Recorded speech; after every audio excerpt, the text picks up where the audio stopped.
Всем огромный привет! Вы на канале Вечное Лето. Всем привет!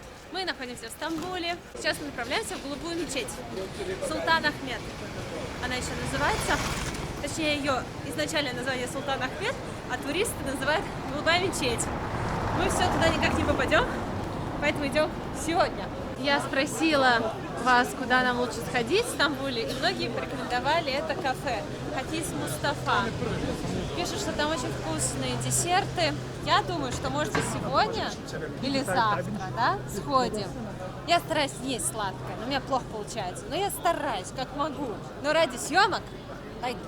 Мы пришли в Starbucks и хотим показать, какие здесь цены на кофе. Посмотрите, американо 29 лир за маленький и 35 за большой стакан. Дальше идем, капучино 32 за маленький и 40 за большой. Плюс есть еще вот такие пирожные, всякие десерты, чизкейк 46 лир. Получается, еще здесь салатики вкусные, можно прийти на салат. 65 лир за салат с курицей. Я считаю, что это недорого для такого туристического места. Получается, смотрите, в Старбаксе стаканчик 350 миллилитров 110 рублей. Мне кажется, это нормальная цена, не сильно дорого, поэтому можно сходить, попить кофе и что-нибудь перекусить. Да, потому что здесь в местных кафе маленький стакан чая турецкого 15 лир. 15 лир, это где-то 50 рублей. Да. А здесь большой кофе в Starbucks за 110. Ну, это получается 350 миллилитров 110, а большой стоит 40 лир. Ну, не намного дороже. Получается, где-то там 140 рублей. Быть в Турции и не поесть кебаб, это как-то неправильно. Поэтому мы заказали куриный кебаб, стоит 85 лир. Не смогли пройти мимо. Вау, такой аппетитный. Вот, оплачиваете внутри, получается, а забираете снаружи. В Турции невозможно быть плохим настроением. Потому что вот эти местные торговцы уличные, они по-любому тебя развеселят. Я беру шаурму, он делает вид, что она падает. Божечки, я так обрадовалась, что она не упала. Сейчас мы попробуем, что внутри. Внутри помидор, мясо, картофель фри. Что интересно, в Турции шаурма без соуса у нас, да, добавляют майонез, кетчуп, она такая сочная. А здесь чисто мясо, картошка в лаваше и что-то из овощей. Ну, честно, нашим мне нравится больше. Потому что там и корейская морковка, и соленый огурец, всего этого напихают, такое сочное. Мне кажется, если сюда еще добавить кетчупа, Да, было бы еще прикольно. да, было бы прям идеально. Может, надо им сказать? Все ходят, говорят, что-то не как у нас. Может, попросите кетчуп налить? Посмотрите, сидит парочка в таком живописном месте. У них тут еда и молчат. Картина называется «Первое свидание». Мы еще взяли сок, стоит 35 лир, апельсиновый. Мне нравится Стамбул и вообще города такого типа, где много уличной еды, где можно и то поесть, и все поесть. Ой, кошка! Ого. Выгнала птицу. Какая дерзкая. Подходим к мечети. Посмотрите, какая она красивая. В данный момент мечеть находится на реконструкции. Можете посмотреть, что открыто взору, что скрыто. Мы стоим под самым куполом, он огромный. Такая роспись стен, такая красота. Мягкие ковры. Людей, в принципе, немного. Приятно, что свободное посещение. К сожалению, всей красоты мы увидеть не можем, потому что все закрыто с помощью вот строительных лесов этих. Даже вот смотрите, потолки какие-то сделаны, поэтому видим только определенную часть. Проехать совместно метро – это особое удовольствие. Обязательно попробуйте покататься в 6-7 часов. Сейчас мы хотим покататься на кораблике по Босфору. Такой вечерний круиз по ночному городу. И здесь на улице много людей, которые предлагают билеты на лодки. Большие, небольшие. Вот сейчас лодка отходит, большой корабль. Можете посмотреть, как это все выглядит. Много достаточно людей. Он хотел взять с нас 400 лир за двоих, но мы сторговались за 200 за двоих. И он такой, хорошо, вообще без проблем. И я думаю, а не переплатили ли мы? Сколько вообще это реально стоит? Может, это стоит вообще 30 лир? Он так легко согласился. Ну, в любом случае, там по 350 рублей с человека за морской круиз часовой. Мне кажется, это нормальная цена. Такого я увидеть не ожидал. Я думал, у нас будет большой кораблик. Мне страшно. Помогите! А это какая-то рыбацкая шхуна. В общем, купили кота в мешке, сами не знали, что будет. Оказался гусь. Да ладно, в общем, катаемся. Единственное, я думаю, то, что уже стемнело, не знаю, что мы увидим. Но Света говорит, какая разница? Будет ночная прогулка, потом еще на дневную прогулку сходим. Две разные атмосферы, нужно и днем, и вечером кататься. Ну вот посмотрим, стоит ли вечером вообще кататься. Вообще, какая разница тебе? Ты в компании прекрасной женщины. Это да. Что тебе еще нужно? Хоть на телеге проедемся. Сиди и радуйся. Вот я сижу и радуюсь, все равно. Главное не замерзнуть, а так все прекрасно. Все, наш корабль отчаливает. И мы любуемся потрясающим видом ночного Стамбула. Посмотрите, как красиво подсвечиваются мечети, мост. У нас есть цель попробовать балык экмек. Это рыба на хлебе. Балык рыба, поэтому так называется. И мы искали лучшее место, где попробовать, потому что во многих туристических местах невкусно. Это такой традиционный фастфуд, и нужно знать, где его есть. И мы вроде как нашли место с хорошими отзывами. Оно на той стороне находится. Если сегодня по времени получится, то сходим. А вообще я просто так говорю, что думаю, ну, чтобы вы посмотрели красивый вид за моей спиной. Просто смотреть на вид скучно, а я тараторю как радио, а вы любуетесь красивым видом. Не обязательно слушать, что я говорю, просто посмотрите, какой красивый ночной город. И, кстати, не сильно холодно, несмотря на то, что ветерок, на море всегда ветерок, сегодня достаточно спокойная погода, нет ветра. Как в Венеции гондолы, как в Камбодже кораблики за светлячками, также и здесь прогулка по Босфору. Это неотъемлемая часть экскурсии в Стамбуле. Обязательно покатайтесь. Решайте сами, час вы хотите кататься, как мы, или 3 часа с восточным шоу, с танцами живота. Мне кажется, там тоже очень круто, эффектно. Но покататься обязательно стоит. Не знаю, как зимой, когда снег. Вот, наверное, тут вопросы. Но сейчас более чем комфортно. Так повсюду красиво. Уже появляются первые звезды, шум воды, приятная свежесть и запах моря. Чем больше мы в Стамбуле, тем больше мы в него влюбляемся. И все чаще ловим себя на мысли, что мало дней, хотя бы месяц пожить, а может и больше. Было бы здорово приехать сюда на всю весну или на всю осень. Здесь столько есть что поснимать, столько дел, которыми можно заняться, интересных. Вообще, классное место для жизни. Мне кажется, здесь никогда не надоест. Наверху стало очень холодно. И хорошо, что на нашем корабле можно спуститься вниз. Здесь закрытое пространство, также все хорошо видно. Единственное, нет свежего бриза, но зато тепло. Наш круиз закончился, и мы вышли прямо там, где делают балык экмек. Но я читала, что на другой стороне он еще вкуснее. Традиционный готовят на другой стороне. Ну, как я прочитала. Так что мы с вами туда сходим и проверим. Здесь только хлеб и рыба, а там еще всякие специи, что-то еще. В общем, хочу попробовать там. Вообще, ребят, смотрите, здесь такие лодочки стоят и делают балык экмек.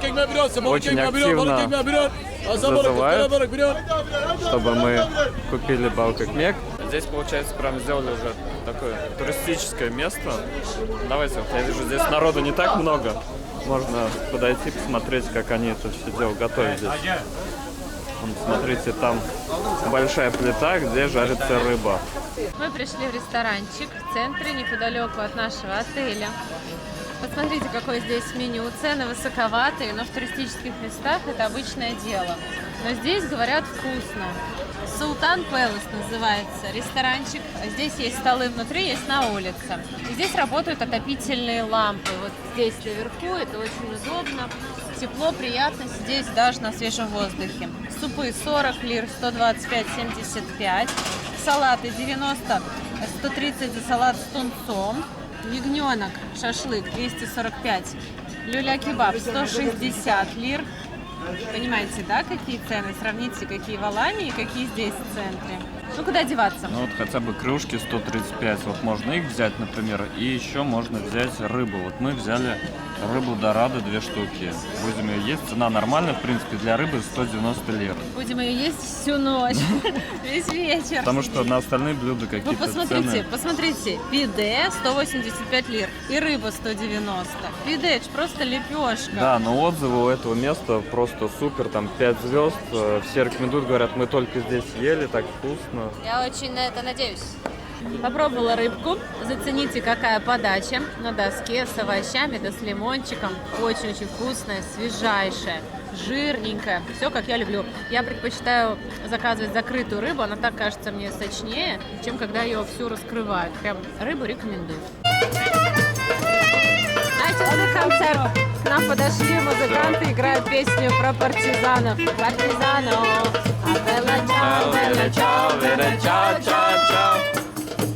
Я больше не знаю слов.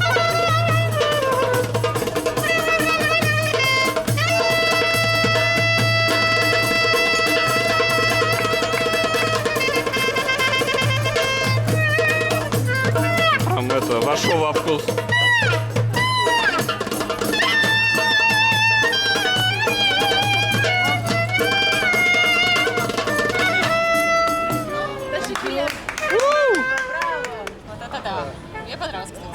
В завершении ужина нам принесли комплимент. Это пахлава с фисташкой и чай. Очень приятно, обожаю такие подарочки. А мы сейчас сидим, общаемся с Алексеем. Может, кто помнит, в Таиланде с ним. Да, кстати, интересно, кто-нибудь из наших зрителей, наверняка есть люди, которые тебя вспомнят. Ну да. Леша и Катя, помните, на гитаре играл у нас в гостях всегда? Помнишь, как мы классно пели? Я вам хочу так сказать, дорогие наши друзья, ваши подписчики, да, и все, кто нас смотрит. Вот эти вот молодые люди, это люди, которые реально изменили мою жизнь. Это так оно и есть, потому что, посмотрев в свое время ролики их про Таиланд, я понял просто, что все границы на самом деле только в нашей голове.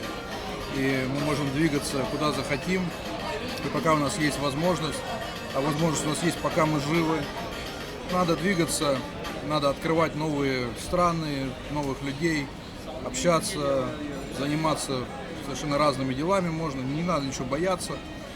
И вот это вот, где родился, там и пригодился. Не, ребят, на самом деле мир огромный, и ты всегда можешь найти свое место в этом мире. Бояться ничего не надо. За твои слова, за тебя. Спасибо. Спасибо вам. Опа. Тут как тут. Часики. Бояться, говоришь, ничего не надо. Настал новый день, новая программа. Вы идете гулять вместе с нами, но перед тем, как мы пойдем гулять, нужно подкрепиться. У нас возле отеля вот такая лавка, и здесь готовят свежевыжатый сок. Апельсиновый всего 5 лир за стакан, а гранатовый 10 лир. Представляете, сколько в этом стакане пользы, витаминов, ой, что-то сыра, и вкуса. Причем выжимает при вас. Не такой, знаете, то, что на рынке ты даешь деньги, тебе с бутылки наливают. А здесь вот прям выжимает при тебе, и ты сразу его пьешь. Это по-турецки вкусно. Выучила одно слово и козыряю. Очень вкусный, сладкий, в меру терпкий, насыщенный, божественный. Вот так в Турции нужно начинать новый день. Еще съесть калач. Приехали в торговый центр. Посмотрите, как он выглядит. Очень много люксовых марок. Мы сейчас хотим что-нибудь перекусить и прогуляться. Давайте посмотрим, как выглядит сам торговый центр внутри. То есть снаружи у нас отдельно стоящие люксовые бутики, а внутри бренды уже попроще. Ну, я не могу сказать, что прям проще, потому что здесь Cartier, Max & Co, такие тоже марочки, Chanel. Ну, у них магазины снаружи, и вот сюда заход внутрь. Мы сейчас прогуляемся, попьем кофе, я вон вижу там столики, нужно немножко взбодриться. В Стамбуле, пока доедешь до какого-то места, уже устанешь. Надо снять тут отель, отдохнуть и пойти на шопинг. Здесь, кстати, большой фудкорт. Есть и Макдональдс, и KFC, и Тавук, сеть турецких ресторанов, где курица в таких больших тарелках с макаронами. Так что голодными не останетесь. Есть Starbucks, есть ресторанчики подороже. Я купила свой любимый консилер. Моего оттенка нигде не было, а здесь есть. Стоит 680 лир. Посмотрите, какой красивый магазин Zara. Все чисто, каждая вещь на своем месте. Приятный запах, отличное освещение, много зеркал. Прям супер.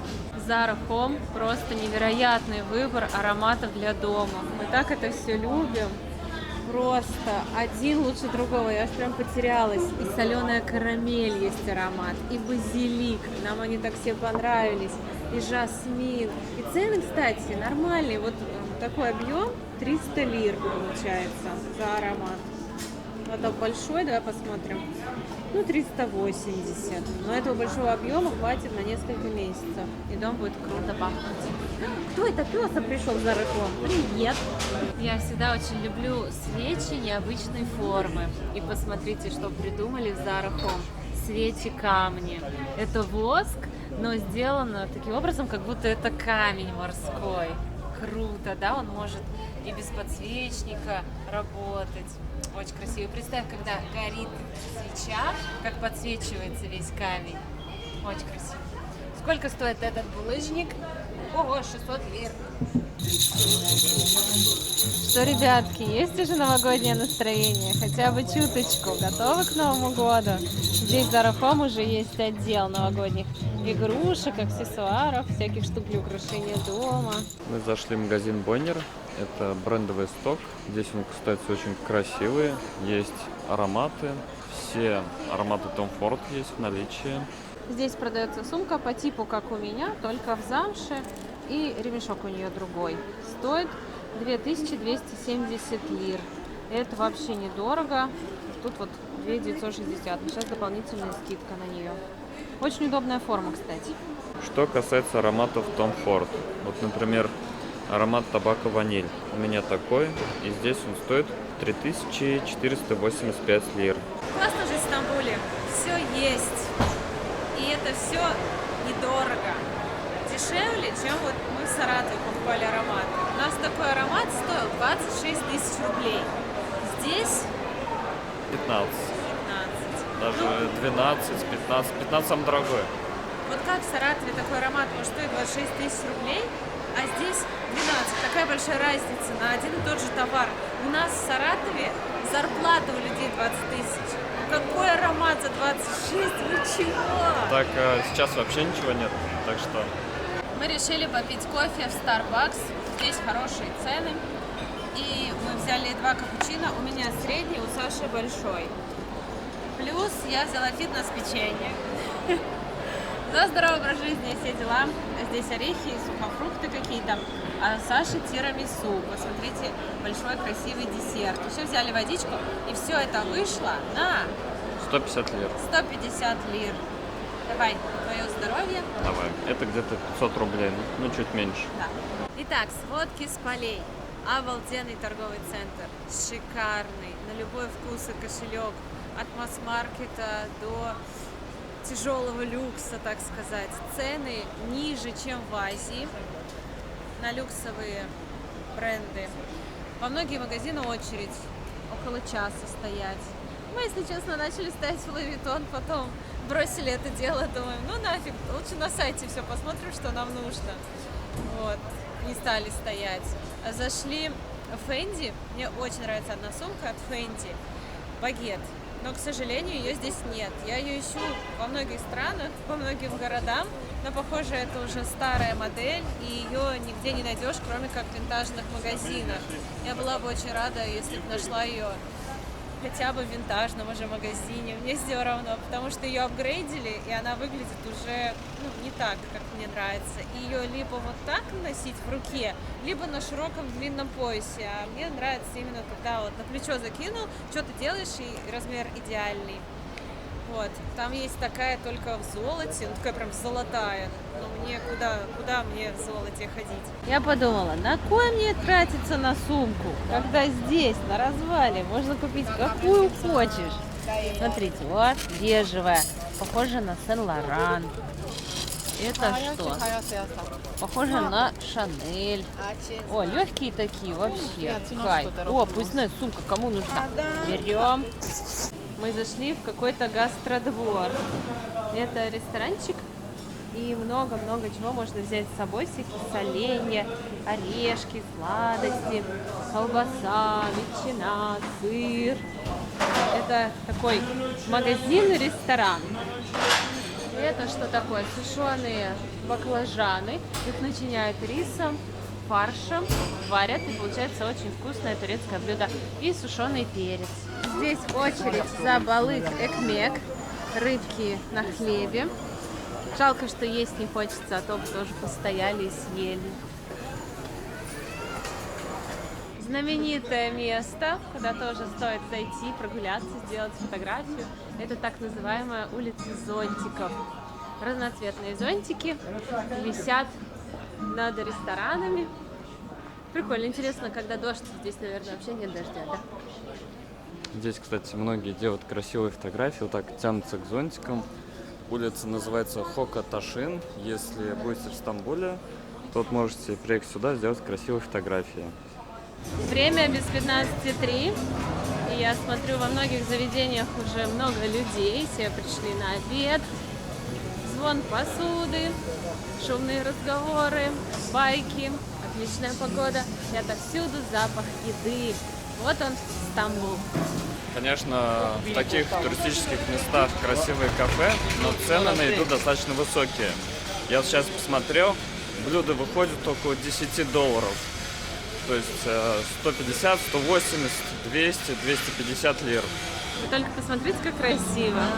Реально как бы декорации к фильму. Куда ни глянь, везде очень стильно, очень приятно. Хочется везде сесть и поесть. Мы добрались до дворца и уже видим этот классический английский стиль. Ничего общего с дворцом Топкапы, в котором до этого жили султаны. Здесь я будто в Англии.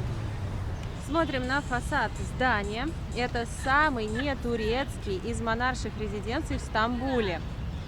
Год постройки с 1842 по 1853. Помните, я как-то говорила, что в Стамбуле очень крупные собаки. И вот одна из таких. У меня даже язык не поворачивается назвать его собакой. Он больше похож на поросенка. Посмотрите, какой полный, какой большой. И они тут все такие. Кстати, коты тоже огромные. Он больше похож на черепаху. У меня такое чувство, что тело не его. Как будто голову подставили. Вот это у тебя багажник. Ну, как сказать, он огромный. Вот что бывает, когда ешь много кебаба. Вот он здесь продается. Кашан, видимо, сидит на кебабе. Мы пришли в кафе «Усатого дяденьки». Вот так он выглядит. И здесь весь персонал с усами, за исключением женщин. Я не пойму, то ли это наклеенные усы, то ли они правда такие выращивают для работы здесь. Вот так называется заведение «Барутан Пилавчичи». И можно заказать булгур, рис, другой булгур, еще один, и различные подливки. Жареную курочку Саша взял, получается, рис с курицей в томатном соусе, а у меня что-то типа карри. Как вкусно! Вообще обалденно домашняя, вкусная еда. Рис невероятный, курица мягкая, прям карри. Вот как я люблю. Ничего лишнего. Я вообще карри в Индии мне не нравится. Но не везде нравится, а здесь прям очень вкусно. Я, кстати, свое блюдо тоже попробовал. Очень нежная курица, вкусный рис. Так что будете мимо проходить, заходите. Здесь реально вкусно и недорого. Прям очень вкусная курочка, домашняя, нежная, невероятная. И цены хорошие. Мы поели, все вышло на 145 лир. Я хочу вам быстренько показать, что внутри данного заведения. Оно очень интересное. Вот с больших кастрюль выкидывают рис отварной, и вы к нему можете выбрать любое мясо. Вот карри я брала, вот так это выглядит. Саша брал вот такую курицу. Также можно взять чечевичный суп. А еще у них у всех такие очень красивые усы. Вообще классно. Посмотрите, есть еще говядина под сыром, такие большие куски, видимо, там с картофелем. Ну вот, смотрите, крылышки какие аппетитные, вкусная домашняя еда и недорого, свежие салаты. Так что будете в этих краях, рекомендую зайти на вкусный и полезный домашний обед. Мы приехали в Зорлу центр, чтобы самим прогуляться и вам показать, что здесь есть. Это торгово-развлекательный центр, шопинг, еда, прогулки. Посмотрим, какие марки, какие цены. Вообще здесь есть много классных марок, таких люксовых. Посмотрим. Делать все равно нечего. Когда попадаю в такие места, мозг не успевает обрабатывать информацию. Смотрю налево, направо, не понимаю, куда входить. И, если честно, теряюсь. Я человек маленького города, я родилась в маленьком городе. И в таких местах первый раз я могу даже вообще ничего не купить. Я хожу как пришибленная. Мне Саша говорит, что ты не покупаешь то, что не покупаешь это. А я теряюсь, я не понимаю цены, я не знаю, что мне нужно. Я вообще забываю, нужно ли мне что-то. Я думаю, господи, где бы мне посидеть, немножечко перевести дух. Не знаю, хочется забиться в какой-нибудь угол. Поэтому я часто в таких местах иду куда-нибудь в кафе, полчаса сижу, так привыкаю. Ну, смотрите, какие небоскребы нас окружают. Потрясающе. Вообще у меня мечта жить в большом городе, где много есть куда сходить, поснимать видео, развлечься, как-то что-то купить. Я люблю людей, я люблю магазины, я люблю кафе, мне все это нравится. Но так как я к этому не привыкшая, я немножко пугаюсь. Ну, ребята, это что-то интересное. Видно, что это люксовый торговый центр. Такая здесь атмосфера, такое освещение. Необычный магазин, да? А люди-то где? Ага, вот мы прошли по коридору, и получается здесь уже привычный нам торговый центр, потому что там такой холл, никого нет. Мы думаем, точно торговый центр. Смотрите, как здесь красиво, все в золоте. Шикарно. Мне нравится, все переливается, все блестит, знакомые слова, названия. Пойдем в книжный магазин. Хочу я одну книжечку купить в Турции, но что-то нигде не могу найти на русском языке. Может быть, здесь? Про гарем? Что ты сейчас информацию сливаешь? Нет, научную литературу. Смотрите, нашла книгу Гончарова «Обломов». Давайте посмотрим, сколько стоят книги в Турции. Хороший книжный магазин. 76 лир. Это где-то сколько? 300 рублей? Ну, чуть меньше 300. Вообще классные цены. Вау, здесь есть настоящая Дилепо. Ну, не то, что настоящий, официальный. Не ресейлер. И очереди нет. Заходи, покупай. В Дубае мы час стояли. Смотрите, какой здесь большой, красивый отдел. Ну, сейчас здесь погуляем, посмотрим, какие цены. Здесь есть мониторы Apple. Вот этот с матовым покрытием. Смотрите, какое. Вот это глянцевое покрытие. Я думал, какое лучше покрытие. Вот я сейчас смотрю на матовое. Как мне не очень нравится, как картинка отображается. Вот глянцевое прям красивое. Но единственное, конечно, блики видны. А на матовом я свое отражение практически не вижу. Вот посмотрите, какая яркая картинка. Ну, конечно, вряд ли вы можете прочувствовать цвет передачи. Но здесь прям потрясающая картинка. Вот, например, MacBook 14 дюймов стоит 42 тысячи лир. Это получается 145 тысяч рублей или 2257 долларов. Здесь 16 гигабайт оперативки. И на 16 дюймов стоит 52 тысячи лир. Кстати, здесь есть Air в новом цвете. Такой он прям темненький, практически темно-синий, даже не похож на черный, какой-то темно-синий он прям. Вот какой бы вы себе выбрали? Темный или вот этот? В общем, ребята, атмосфера здесь классная, гуляешь, никто к тебе не пристает, можешь спокойно все посмотреть, потыкать, никто тебя не трогает. Обязательно приезжайте в этот торговый центр, причем по запросу торговый центр Стамбула. Этот стоит не на первом месте. Я не знаю, почему он обалденный. Я бы его на первое место поставила. Ребят, смотрите, как открывается дверь в туалет в этом торговом центре. Сенсорное управление. Проводим рукой, дверь открывается. Поднялись, оказались на улице, и здесь магазины. Запоминайте, загибайте пальцы. Prada, Burberry, Dior, Fendi, Louis Vuitton. Туда, как всегда, очередь, вечные туда очереди. Много-много люкса. Я уже посмотрела на сайте. Хорошие цены. Особенно в условиях нынешнего курса. Что хочу сказать, надо брать. Что-нибудь надо взять. Зашли сейчас в магазин Rolex, померили часы. Смотрите, Datejust, если чисто встали, если безель тоже встали, он такой не ребристый, а гладкий, Стоят они 7300 евро. Это где-то 460 тысяч рублей. Хорошая цена. Если вы хотите безель в золоте, ну вот у них такой узнаваемый безель, который ребристый, то он будет стоить 9300 евро. Это где-то 587 тысяч рублей. Слишком шикарно. Так шикарно, что люди не доходят. Посмотрите, какие здесь красивые магазины. Здесь магазин посуды. А я думала, где из дворца Сулеймана вся посуда? Продают тут. Вот магазин часов. Большой выбор. Вот вижу закос под Rolex. Вот смотрите, с этой стороны у нас тоже красивый магазинчик. Много ювелирки. Здесь Монбланк. Ну, круто, круто они придумали, конечно, но здесь вот мало людей, потому что непонятно вообще то, что сюда можно зайти. Кажется, что это вход в какой-то отель. В рай. А тут торговаться можно? Здесь, конечно, чувствуется везде роскошь, хорошие запахи, красивое освещение. Здесь просто находиться приятно.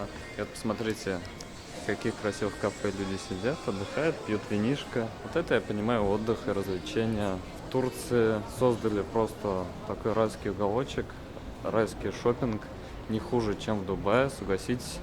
Все так шикарно, ну молодцы. Вот эти небоскребы, они, конечно, как вишенка на торте. Зашли в Сен-Лоран. Вот такая сумка.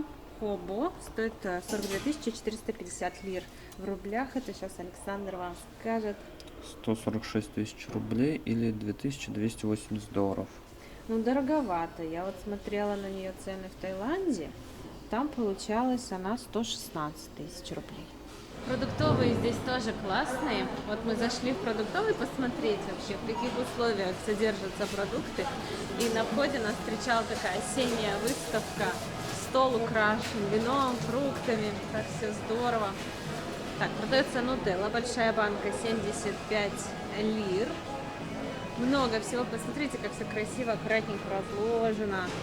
Все так вот по полочкам. Вот прям это мечта перфекциониста. Фрукты, кстати, можно домой взять, а то мы там берем в какой-то лавке вообще за бешеные деньги. А здесь, мне кажется, ну, фиксированная цена. Бананчики. Ну, просто посмотрите, как все красиво, как все чисто. Ой, что готовить? Пойдем посмотрим. Макароны, ручная работа. Ну, типа пельмешки с фаршем. И можно купить на вес. Дома приготовить и сказать, целый день ляпала. Молодец, хорошая женщина. Супер хозяйка. Черная икра. Давай посмотрим, сколько стоит черная икра. Такая маленькая плоская баночка, 400 лир за 100 грамм. Это получается где-то 14 тысяч рублей. О, я хочу в Казахстан.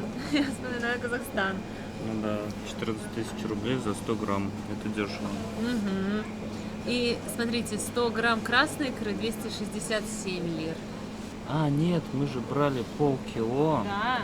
Мы полкило брали За 20 тысяч за 20 рублей. тысяч. А здесь 100 грамм, извините. Да, это получается надо помножить на 5. И получится 70 тысяч рублей полкило. Я лучше в Казахстан слетаю. Кстати, этот магазин называется Italy. Красивое название. Можно взять что-то перекусить, прямо здесь посидеть. Вообще супер магазин. Ребят, посмотрите, какой здесь красивый винный отдел, какая красивая светочка. Светик умеет играть эту песню, она ее обожает. Кстати, смотрите, бутылка Jack Daniels, здесь 700 миллилитров, стоит всего 1550 рублей или 450 лир. Это очень хорошая цена. В России за такие деньги иногда можно было купить со скидкой. А здесь такая цена без скидки. Здесь еще есть такой фудкорт. Я видел, там готовят пиццу. Выглядит очень аппетитно. В общем, мы сейчас на станции метро Левинт. Хочу показать, как выглядит у них метро. Красиво, чистенько, хорошее освещение. В общем, смотрите, заходили в магазин Louis Vuitton. И там сказали, что не делают tax-free тем, у кого русский или белорусский паспорт. То есть, если вы что-то брендовое покупаете, то не сможете получить возврат налога. Это конкретно в Louis Vuitton. При покупке свыше $300 они ват не дают. Но другие магазины, Dolce Gabbana, Dior, по-моему, он сказал, все оформляют. А в Louis Vuitton пришло такое распоряжение, что на российские паспорта белорусские не оформлять. Но купить вы можете. В стамбульском метро есть криптоавтоматы. Посмотрите, как это выглядит. Саш, что это такое? Ну, это биткоин-номад, не знаю, как его назвать. В общем, можно здесь крипту купить. Вот биткоин, курс не очень выгодный, конечно, 20 409 долларов за один биткоин, эфириум 1412 и 1 USDT за $0.06. Ну, в общем, здесь давайте вот английский выберем сверху. Можно купить, продать. Так, проверить баланс. Интересно, как здесь все это дело работает. Угу. Ну, в общем, наверное, как-то сюда можно, здесь вот я вижу отпечатку пальцев, как-то свой кошелек подключить и все это дело купить. Ну, прикольно то, что здесь вообще есть такой автомат, рядом вот стоят банкоматы обычные, и вот здесь можно купить биткоин. Ну, круто. Ребят, мы сейчас хотим показать одно интересное место, где можно поесть вкусные балык и кмек. Смотрите, переходим мост Галатский и поворачиваем налево. Здесь небольшой рыбный рынок. Проходим вот сюда, и здесь есть кафе, которое называется Каракои. Здесь станция Каракои. Можно доехать на трамвайчике. И вот здесь есть кафе, где можно заказать балык и кмек. И вот сейчас нам его будут делать. Попробуем. Такое здесь цивильное кафе, где можно посидеть, перекусить. Есть, кстати, и другая еда. Цены здесь нормальные. Смотрите, 90, 100 лир, 70 лир. В общем, здесь можно поесть рыбку и попробовать балык и кмек, который, как мы читали, отличается. Я хочу еще заказать что-нибудь рыбное. Например, вот маленькую жареную рыбешку или креветки. Что думаешь? В общем, почему именно здесь? Мы прочитали отзыв и говорят, что здесь балык и кмек отличается от того, что находится на той стороне, где собор София. Там тоже продают, но говорят, там не очень вкусно. А вот где Каракой, остановка трамвая, здесь, говорят, вот очень вкусно. Ну, попробуем сейчас. Заведение работает до 9. Цены классные, рыба, говорят, свежая. В общем, смотрите, стейк из лосося 140 лир. Это вообще недорого, а везде обычно 220. Потом жареная рыба 70, 60. Вот этот балык и кмек вообще 40 лир. Вообще классно. Есть еще балык кавурма, 120 лир. Это рыба жареная с помидорами, перцем и луком. Но так как заведение работает до 9, уже все. А время уже 9. А время 9, мы еле успели. Можно только вот балык и кмек съесть. И то хорошо, у них рыба осталась. Покажи, что Как внутри. это выглядит? Ну, батон, половинка, наверное, батона. А в нем жареная, насколько я знаю, сардина. Свежая, морская. Здесь еще добавляют специи, капусту, салат, морковку. Пахнет очень вкусно, пробуем.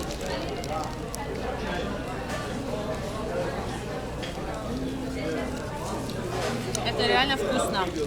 Рыба сочная, с солью, с перцем, с какими-то приправами для рыбы. Просто невероятная. Она такая, ну, прям не сухая. В сочетании с хлебушком теплым, ароматным, сегодняшним, свежим. Реально очень вкусно. И многие пишут, если у вас первое знакомство с этим блюдом не задалось, приходите сюда. Очень понравится. Ребята писали, что им не нравилось, где они пробовали. Сюда пришли, чуть с бумагой несли. Вот так выглядит данный сэндвич изнутри. Может, выглядит не очень аппетитно, но это вкусно. Один балык и кмек съедаешь, и уже наедаешься. На двоих получается 83 лиры, вот 2 балыка кмека и вода. Такой вариант ужина до 100 лир. Мне кажется, хороший вариант. Если ищете, где можно выгодно поужинать, недорого, то вот можно сюда прийти. И место, кстати, называется Каракой Балык Еви. Я думаю, может быть, по карте найти и сюда прийти. Есть вот супчики тоже недорогие. Напитки дешевые. Напитки по 15, да, вот вода 3 лиры. Здесь, я думаю, если днем прийти, то можно выбрать вот прям вот так рыбу. Вот, кстати, смотрите, здесь у них, что это, рак. Да, это рак. Прикольно, есть раки. Такая рыба красивая. И даже устрицы. Еще раз показываю. Вот Галатский мост. Проходите его, спускайтесь по левой стороне. Вот здесь вот такой ларечек. Красная вывеска. И как раз там находится это место, где продают вкусные балык-экмек.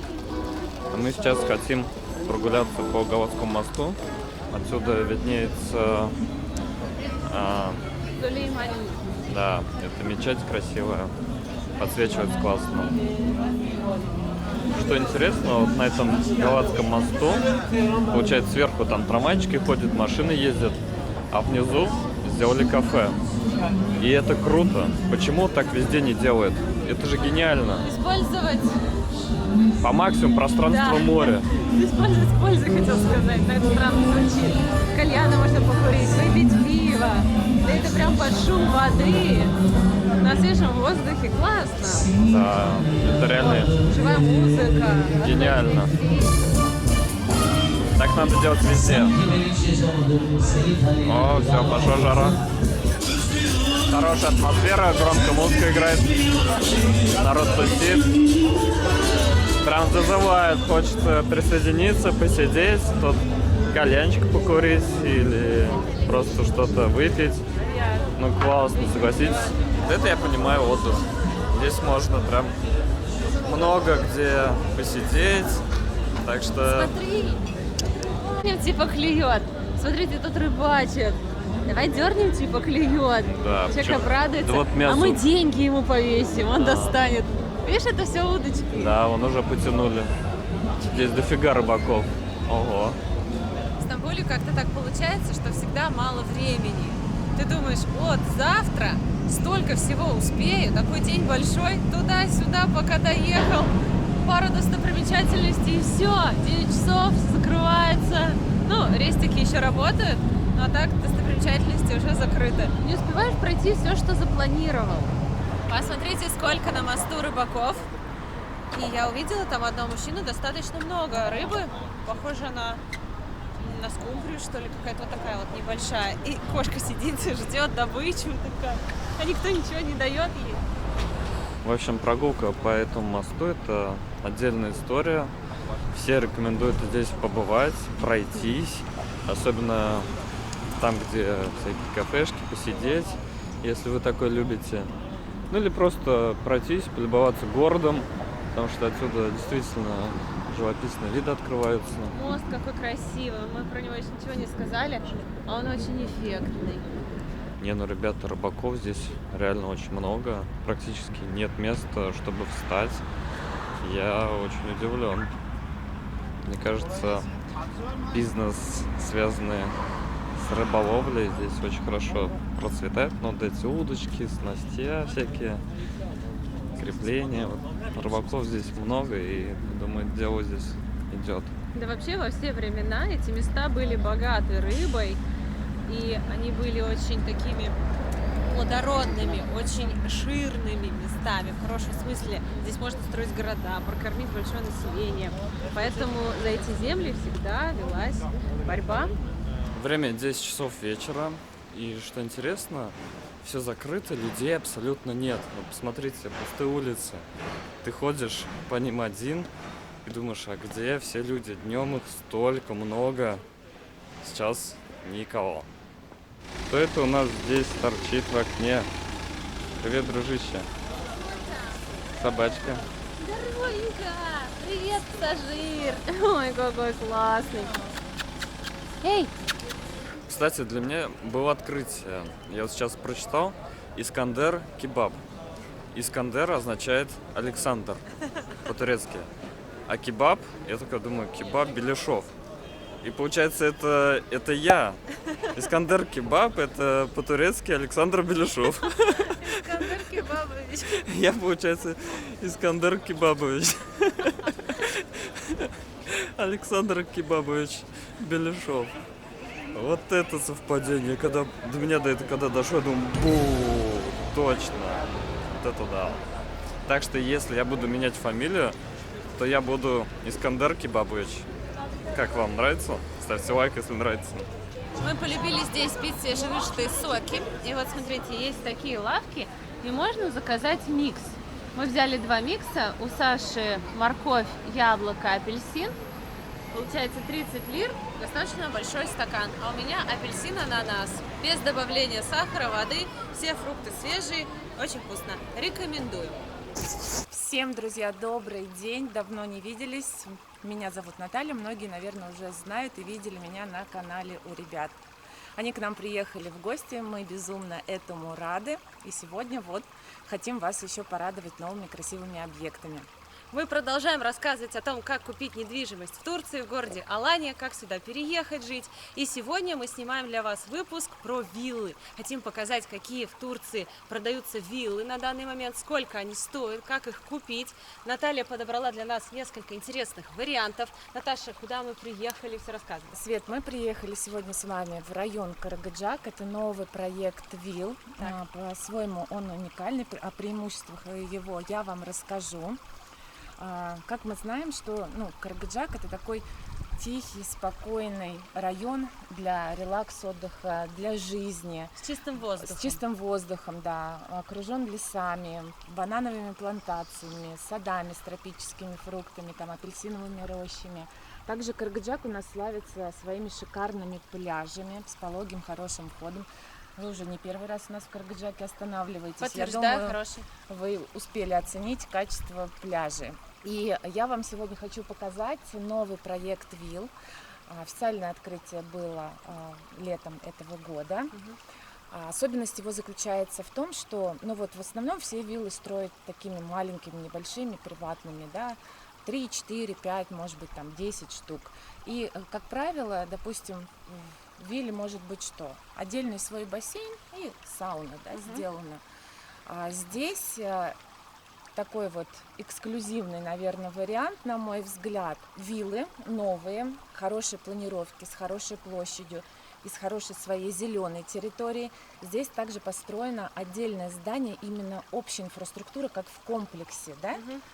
Комплекс вилл со своей инфраструктурой. Вот инфраструктурой. это класс, со своей территорией. Да, мы сейчас с вами находимся на территории открытого бассейна с детской секцией. Кроме того, вот если посмотреть туда выше, то там у нас теннисный корт с баскетбольной, волейбольной площадкой. Есть и закрытый бассейн. Это огромный плюс. Детская площадка, зона барбекю, фитнес-зал, генератор, хамам, сауна. Инфраструктура комплекса квартирного только у вилл. Когда у тебя отдельно стоящая вилла, то зимой не покупаешься. Нет крытого теплого бассейна. Да. Здесь есть. Это Здесь классно. можно подняться в инфраструктуру в зимнюю и воспользоваться всеми услугами. Также тем же самым хамамом, сауной. Своего рода ты в своем доме и ощущение какой-то определенной приватности. Давайте я быстренько покажу зимний бассейн, как он выглядит. Сейчас в нем нет воды, потому что сейчас работает уличный, а вообще он вот такой, достаточно глубокий, там есть санузлы, душ, крытый, и здесь тепло. Будет зимой, сможете поплавать. И еще я вижу тренажерный зал. Здесь у нас тренажерный зал, в принципе, количество тренажеров достаточно, как для кардио, для каких-то силовых нагрузок, есть гантели, велодорожки, велотренажеры, и вот один из тренажеров уже более на такие силовые упражнения. Наташа, признавайся, часто ходишь в тренажерный зал своего комплекса? Нет, я уже 1,5 года туда не хожу. А в бассейне когда была последний раз? А в бассейне? Да. У себя ни разу в Вот. этом году не купалась. Вот, Я на море была в этом году всего 4 раза. Уже достижение. В бассейне я просто так с балкона смотрю, кто там купается. Прежде чем мы посмотрим виллы, которые я хочу вам показать, хочу обратить внимание, как сделали другие собственники. То есть они благоустроили здесь площадку с таким искусственным газончиком, камелию, садовую мебель в виде кресла-качалки и вот такой вот свой приватный бассейн с декоративным фонтаном. Дополнительно они тоже посадили разные деревья. В принципе, вообще в базовой комплектации, скажем так, уже входят деревья. Это деревья манго, банановые, апельсиновые там деревья. Но пока они еще маленькие, потому что проект новый, соответственно, вот видишь, лимончики тут растут малюсенькие. Ну вот, в принципе, мы с вами уже подошли. Как я и говорила, это первая линия. Сверху у нас еще идут 2 ряда вилл. И я вам покажу. У нас в продаже есть, получается, 2 здания по 2 виллы в каждом. Получается в общей сложности 4. Заходим, открываем, торжественный момент. Добро пожаловать. Тут у нас зона коридора. Прихожая. В прихожей есть встроенный шкаф для верхней одежды и обуви. Тут также счетчик, коробка от счетчиков.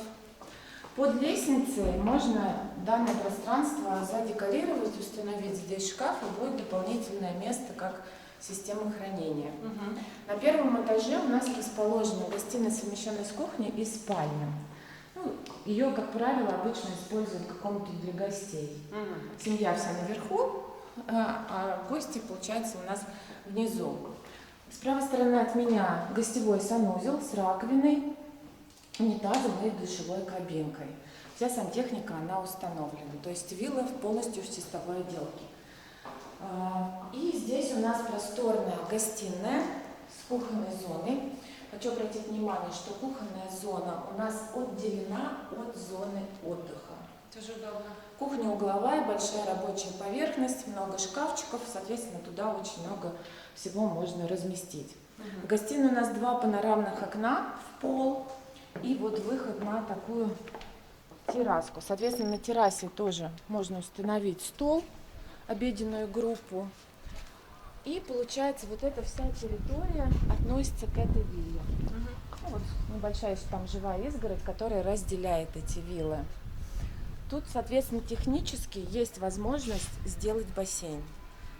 Новый клиент, который захочет купить, допустим, виллу, эту или другую, можно совершенно без проблем, либо вот с этой стороны, да, более солнечная. Ну, у нас время сейчас сколько? Время почти 2 из 15. Либо вот здесь, с фронтальной части, сделать себе свой индивидуальный бассейн. А расскажи мне, вот что мы с тобой придумали. Можно купить с семьей или с друзьями? Ну да, смотрите, классный вариант, я считаю, допустим, купить, получается, одно здание, 2 виллы для себя и для родителей. Либо же, может быть, 2 семьи, 2 пары друзей, да? 2 брата. 2 брата, да, либо вот есть семьи, которые очень тесно дружат, вместе приехали с детьми. Скинуться на бассейн. Да, большой можно тогда бассейн сделать. И детки будут вот так беспрепятственно Практически играть, олимпийский. ходить друг к другу в гости. Ну, соответственно, тоже можно дополнительно это все благоустроить, насажать еще разных красивых цветов, чтобы это еще более заиграло яркими красками такими. А сколько стоит? Данное предложение, одна вилла, то есть одна половинка здания, стоит 470 000 евро. Ну, у нас сейчас, если брать в сравнении квартиры, да, на стадии Да, квартира котлована, стоит 200 с чем-то. тоже это не будет близко к морю, а здесь свой собственный дом, планировка 3+1, площадь 235 квадратных метров. А вот еще у меня вопрос. Можно ли дом оформить прям в собственность, как в Турции с землей, с оформлением земли? Это прям твое или Это ты в прям аренду твое. Твое. Твое и ничего больше. То есть можешь по наследству передавать, Конечно, дарить, Никто не продавать никто не отберет. То есть Всё, это хорошо. так же, как и у нас в России, оформляется Частную в собственность. частную собственность. Да. Все, спасибо. Я предлагаю вам пройти на 2-й этаж, и потом вишенка на торте, это будет терраса. На 2-м этаже у нас 2 спальни. В спальнях у нас использован в качестве напольного покрытия ламинат. Получается, у нас здесь одна спальня, тоже с выходом на балкон. Но это родительская спальня, она со своей ванной комнатой. Очень достаточно большая, просторная. Вот как здесь. О, красивая плитка под натуральный камень. Сейчас так это модненько. Ну, вся отделка, И душ. вся отделка сделана в таких нейтральных тонах. Соответственно, уже подобрать любой дизайн под белые стены. Любую мебель Фантазия, ставь, она впишется. Ну, она впишется совершенно, я с тобой согласна. Тут выход на балкончик. Выйти, подышать свежим воздухом. Особенно красиво будет вечером, потому что у нас там отель расположен. И в вечернее время, когда уже солнышко садится, смеркается, все это зажигается огонечками, светом. И тут просто шикарно. Он Вид горит, такой, как большой костер. как большой костер, да, как будто звездное небо.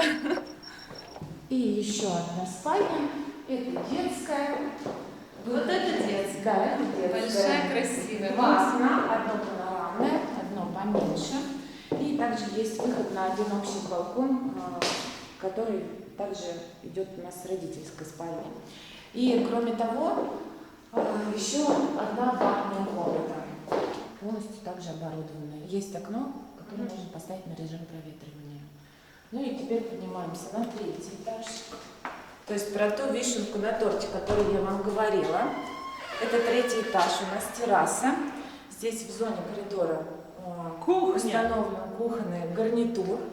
Но это очень удобно. Допустим, вы собрались с большой компанией, с семьей, Шашлычки. да, устроить вечеринку на крыше вечером, когда уже солнышко садится, прохладно, дует такой вот приятный ветерок с гор. Даже день рождения можно отметить, да, гирляндами все украсить, диджея позвать, бармена, коктейльчики, шашлыки. Вот видите, некоторые собственники сделали такую крышу, да, которая, она, я думаю, раздвигается автоматически. То есть можно как под солнышком, так и уже сделать для себя тенек. А можно, знаешь, как на Кипре сделать вот из таких деревяшек, такой солярий, очень красиво будет. Джакузи можно установить, лежаки, Надувной бассейн. зонтики. Можно надувной бассейн, да, для малышей.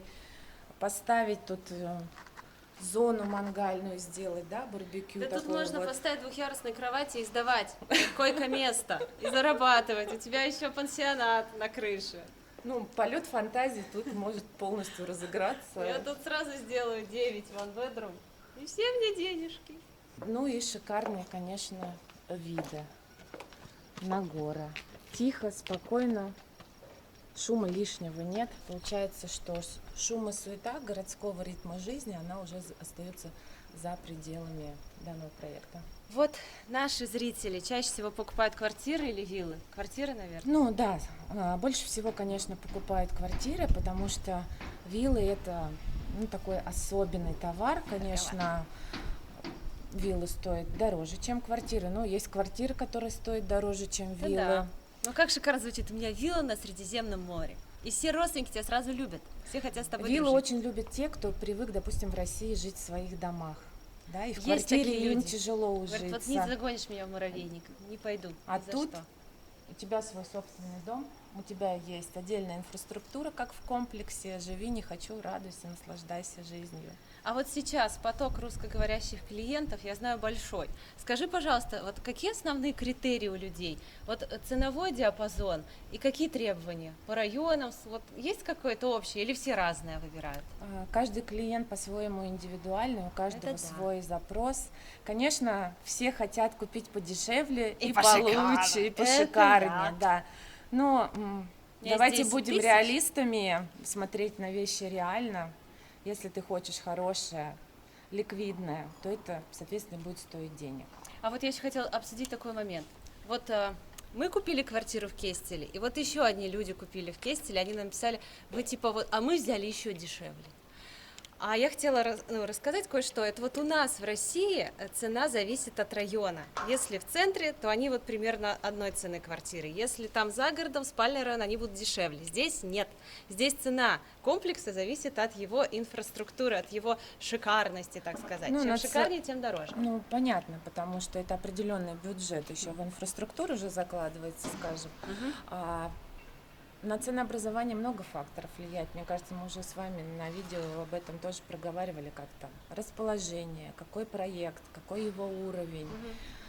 какая у него инфраструктура, район, расстояние по отношению к морю, какие объекты городской инфраструктуры рядом есть, наличие. Можно купить подешевле, да, но это не будет бассейна, будет дом, которому 8 лет, ну, такой себе, потом Ну, трудно либо сдать, это трудно может продать. быть далековато от моря. 2 километра. Ну, такое себе. Поэтому, если уж и берете, то это должно быть ликвидно. Я всегда говорю, не стоит покупать квартиры за границей на последние деньги, потому что, скорее всего, купите не ликвид, который придется тянуть, а лучше покупать по нормальной цене нормальную квартиру, на которой можно заработать, или виллу. У каждого клиента есть своя цель. Да. Кто-то для себя, кто-то как квартира или дом, допустим, виллу для летнего отдыха или переезда.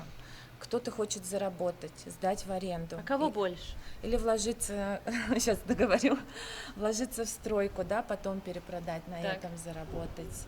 Ну, в основном такой поток людей, которые покупают для себя как дачу на Средиземном море и где-то хотят ее немного поздавать, чтобы было на что приехать отдохнуть. Еще и подзаработать. Да, еще большой процент клиентов покупают квартиры именно на стадии строительства с котлована, чтобы потом заработать, перепродать. Ну и, соответственно, поток клиентов есть такой, который именно для себя, для жизни, для отдыха и ни для кого другого. А для жизни тоже в Турции классно, потому что здесь есть много школ, английский, русский, турецкий. Я знаю, что русские детки учатся в турецких школах, отлично уже говорят по-турецки. Это очень удобная страна именно для жизни. Вот мы сколько проехали стран, проще, чем в Турции, обустроиться. Я не знаю такого места. Ну и, скажем, языковой барьер, он, наверное, здесь не так сильно Да, они все по-русски говорят. препятствует общению с туркоговорящим населением, там, Да. с англоговорящим, потому что здесь многонациональный город с разных стран мира, люди живут, приезжают, отдыхают. И вот на пальцах есть на интернет, переводчик, Без кто-то проблем. знает русский, кто-то знает английский. Вот мы были в таких странах, если ты не говоришь на их языке, они тебя немножко игнорируют. Типа, ну приехал, надо знать. А здесь турки стараются тебе помочь как угодно. Вот так вот все вот перевернут, лишь бы решить твою проблему. И вы как-то вот понимаете друг друга вот так вот. I take a bottle, come, you're 60 лирами. И ты такой, окей, Да, всё, супер, согласна. спасибо, сейчас решу. Так оно и есть. Ну и это замечательно. А Наташа, сколько сейчас вилл есть свободных в продаже? У нас есть продажи, получается, вот более подробно мы посмотрели одну виллу, да? да. Ну, они все стандартные планировки, все одинаковые. Получается, одно здание на 2 хозяина, и вот прям рядом соседне стоящее, тоже одно здание на 2 хозяина. Итого 4. 4. А Цена у каждой из них, она одинаковая. что с паркингом? С паркингом. Допустим, у нас наши виллы расположены таким образом, удобно, что есть дополнительный проезд Так. к ним. Допустим, вы приехали с продуктами с базара, да, и чтобы вам там с 3-го ряда их не нести, тяжелые сумки, можно спуститься на машине сюда и аккуратненько по лестнице как раз-таки донести свои сумочки. И у меня еще такой вопрос. Люди спрашивают, от скольки сейчас можно купить квартиру в Алании? Вот самый низкий порог ликвидного жилья. Ликвидного жилья, ну, наверное, скажу, где-то в районе от 100 тысяч выше. От 100 тысяч и выше. Может быть, есть что-то чуть дешевле, да, но это будет не совсем ликвидное, может быть, чисто для себя, для жизни. Это будет далеко от моря. Мгм. Ну, а в среднем от 100 и выше. Это будет недалеко от моря, это будет квартира уже Ну, с это не ремонтом. будет береговая линия, понятно. это будет определенное расстояние метров там 800, может это быть. нормально. На сегодняшний нормально. день километр это вообще ни о чем. Допустим, если мы говорим о жилых комплексах. И это будет уже с ремонтом, с сантехникой. Да, конечно. То есть вне зависимости от уровня проекта, Ага. все квартиры по стандарту сдаются в чистовой отделке. Входная дверь, межкомнатные двери. В качестве напольного покрытия, как правило, применяют керамическую плитку. Все стены уже покрашены, отшпаклеваны белой краской. На усмотрение клиента он может обои поклеить, заклеировать стену в другой цвет. Выводы под кондиционеры, под люстры, встроенная корпусная кухонная мебель без техники и полностью комплектованные ванные комнаты с ремонтом и со всей сантехникой. То есть это унитаз, навесные шкафчики, раковина и душевая кабинка. И что мне еще нравится в Турции, в каждом комплексе есть свой КПГ. Это человек, который следит за чистотой бассейна, за территорией, постоянно подстригают газоны, деревья. То есть не то, что красиво пока новое, нет, красиво всегда, потому что за этим следят. Ну и, как правило, КПГ проживает. Да, он и воду в принесет. комплексе, да. По каким-то бытовым вопросам Ключ жильцы, забыл? собственники могут обращаться к нему, и Он помог помогает. замком, да. Вот это вот здорово. Вызвать службу сервиса. Да, ты допустим. не брошенный. А если у вас остались какие-то вопросы, пишите их в комментариях. Если тоже хотите купить недвижимость в Турции, то контакты Наташи и компании Summer Home мы оставим внизу в описании под этим видео. Используйте наш промокод «Вечное лето» при покупке. Он дает дополнительную скидку 1000 евро. Спрашивайте, девочки постоянно на связи, всегда рады новым клиентам. Конечно. Очень общительные, 24/7, ручаюсь за девчонок. Они нам помогли подобрать тоже хорошую квартиру. Вот ждем, пока она достроится в районе Кестель. Будете еще чаще к нам приезжать. Так мы вообще надолго к вам приедем, когда она достроится, и Отлично. кота привезем. О, супер. Будем рады общению, если кого-то предложение заинтересовало. Ну, виллы и не только, может быть, кто-то захочет квартиру купить. И ждем вас в Турции. До новых Всё. встреч. Пока-пока. Приезжайте в Турцию, здесь действительно классно. И мы продолжаем рассказывать вам о том, чем заняться в Стамбуле. И сегодня нас ждет новый интересный день. Мы решили попить кофе в знаменитой кофейне. Называется она Хафиз Мустафа. Работает с 1864 года. Здесь всегда толпы туристов. Красивые фирменные красные коробочки со сладостями, которые они выносят из этой кондитерской. Там есть еще столики, можно заказать чай, кофе, выбрать десерт. Но конкретно здесь мы хотим попробовать пахлаву, потому что заведение специализируется на пахлаве. Она здесь, говорят, невероятно вкусная. Ну, сейчас попробуем, какая здесь пахлава. Давайте посмотрим ассортимент. Есть даже пахлава, которую я вижу первый раз в жизни. Вот, например, вот такая, видишь, круглая фисташковая. Я бы взяла. Пахлава – это где-то 48 слоев тонкого теста, похожего на газету. Завернутые орешки, перемолотые фисташки, какой-нибудь арахис.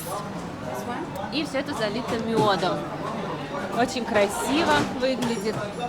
Запекается до золотистой корочки. И подается уже холодным.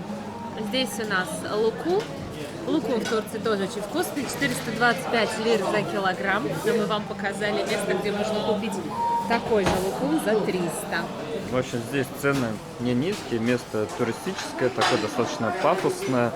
Но всем рекомендуем сюда зайти и попробовать, потому что место действительно интересное. Здесь также можно купить подарки сладкие из Турции. Вот такие наборы. Орехи в шоколаде, различные дрожжи. Посмотрите, стоит такая коробка 530 лир. Так, это где-то около 2000 рублей. Недешево, я вам скажу. Можно такое купить. В зависимости, какого уровня допуска друг. Вот за 100 лир можно взять, если он не такой, не друг и не врать, а. Давайте откроем это потрясающее меню и посмотрим, чем они удивляют. Так, пахлава турецкая. Ой, смотрите, можно даже заказать пахлаву с мороженым. Это очень вкусно, очень вкусно. Нам нравится такая подача. 163 лиры. Вот такое блюдо стоит. Можно взять вот такой микс пахлавы за 89 лир. Здесь будет 4 штуки. Можно даже на двоих такой микс взять, разные попробовать. С чаечком или с кофе. Вот. Ну, цены, в принципе, нормальные. Приятные цены, не ужасные. Бывает, заходишь, аж сердце колет. Думаешь, не, я, пожалуй, пойду. Я здесь вообще не хочу. Знаете, я так плотно пообедала, что нет. Вот, смотрите, какая классная. 79 лир. А вот смотри, 3 штуки за 59. Ну, вообще хорошее предложение. Но я вот это не очень люблю. Вот это моя любовь. Да. Если есть, то то, что ты очень любишь. О, вот это я хочу попробовать. Все хочу попробовать. Все, включился инстинкт. Вот смотри, как интересно. Я не ела пахлаву, берегла себя для этого дня. Вот, так что если важный день. Вот тоже красивый. заказывайте здесь, за столиком. А если хотите взять с собой, то набирайте коробочку непосредственно там. Мороженое дондурма 75 лир, получается 3 вот таких вот брусочка. Шоколадное, фисташковое и ванильное. Дондурма — это мороженое, которое готовится на козьем молоке, без добавления сахара, используется сироп рожкового дерева, так что по сути это единственное в мире полезное мороженое. Так я себя утешаю, когда заказываю третий подряд шарик. Оно полезное. Польза! Посмотрите, какая красота еще есть у нас. Вот это называется кюнифе. Это с сыром. Он такой сладкий сыр, вот, запекается с медом, тоже вкусная штука. Вот, смотрите, традиционные десерты. Много-много всего. Приходите, пробуйте. Людей здесь всегда много, это лучший показатель, что здесь будет вкусно. Кстати, мы на днях пробовали вот это, рисовый пудинг. Тоже вкусный такой, похож на рисовую кашу, такую сладенькую. Ну вот, и тортики различные есть, куски вот такие. Вот такой кусок торта, 169 лир. Но торты мы в России очень вкусные ели. Здесь мы будем есть пахлаву. Принесли нашу еду. Причем там были различные сеты в меню. Я думаю, интересно, можно самой выбрать? Потому что там, допустим, лежит 4 пахлавы. Я вот только одну из них хочу. А другие, они по 4 штуки. Но я не хочу 4 брать, я хочу одну. Я спросила, можно ли мне создать свой микс. Он говорит, да, пожалуйста. Я выбрала, какие хочу. Поэтому здесь именно то, что мы хотели попробовать. Смотрите, пахлава шоколадная. 2 батончика с фисташкой и вот такая еще. Это что-то новенькое. Попробую я со своей любимой фисташковой пахлавы в батончике.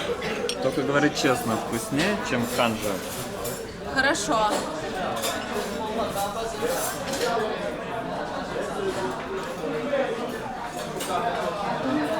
Все, света на небесах.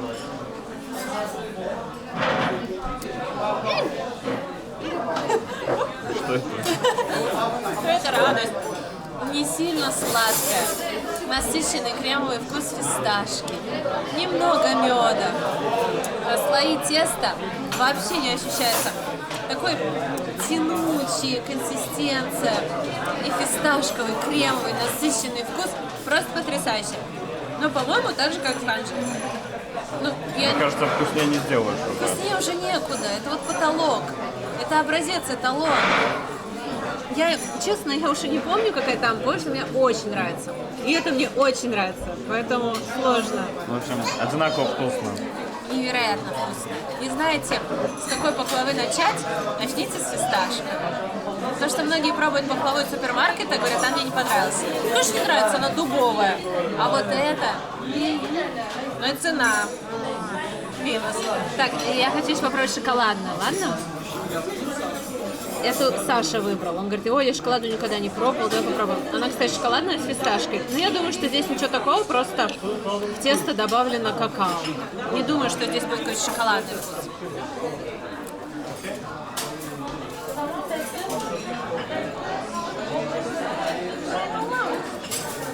Вкусно? А здесь прям шоколадный вкус, слушайте. Прям с какао.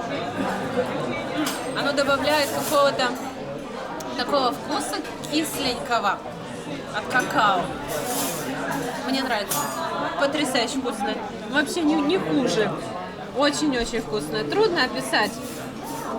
Прям классная пахлава, только еще со вкусом какао. Не кофе, а какао. И у нас претендент номер 3. Название лучшей пахлавы сезона. Напишите, кстати, какая ваша самая любимая пахлава. Если у меня единомышленники по фисташковой. Смотрите просто, сколько здесь фисташек. Мне кажется, это точно такая же, просто здесь больше фисташек. Очень вкусно пахнет.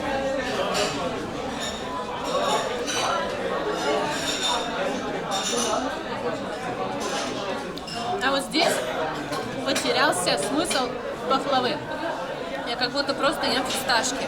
Фисташки с медом. Как бы тесто отдельно, а начинка отдельно. Вот эти две мне понравились намного больше. Это тоже вкусная, классная фисташки. Я люблю. Фисташками кашу не испортишь. Но здесь теряется смысл как-то самого блюда. Поэтому На первом месте у меня вот шоколадная и батончик, а вот это мне не очень, больше не буду заказывать, хотя тоже классная, но эти прям эталонные. В общем, я все попробовал, и мне, кстати, больше всего понравилась шоколадная. Поэтому обязательно попробуйте шоколадную, она прям офигенная. Еще мы думаем, что вот это такое странное белое в такой баночке напоминает консистенцию сметаны, но сладенькое. Ты такой сметану видел? Ну что, ребят, смотрите, все, что мы взяли, вышло на 115 лир. Это где-то $6 или 400 рублей. Мы сейчас стоим возле моста Ататюрка, и под ним очень классный парк, где можно посидеть на зеленой лужайке, покататься на велосипеде, поиграть с детьми. Посмотрите, как все зелено и красиво. А еще отсюда открывается просто фантастический вид на Стамбул, на вот эти мечети, минареты. Вы только взгляните, много прогулочных корабликов, которые сейчас совершают часовой или трехчасовой круиз. Мы тоже катались вечером, было немного прохладно, а вот мне кажется, сейчас кататься одно удовольствие. Мы сейчас поднялись на мост. С той стороны находится Галатский мост, а здесь получается мост, который отвечает за линию метро. Здесь станция Халик. И вот смотрите, какой здесь классный вид открывается на Стамбул через Босфор. Вот здесь классный парк, где народ отдыхает. С той стороны вообще его не видно. Конечно, когда приезжаешь в Стамбул, лучше селиться в центре, потому что в центре невероятная красота. Неважно, на левой стороне, на правой.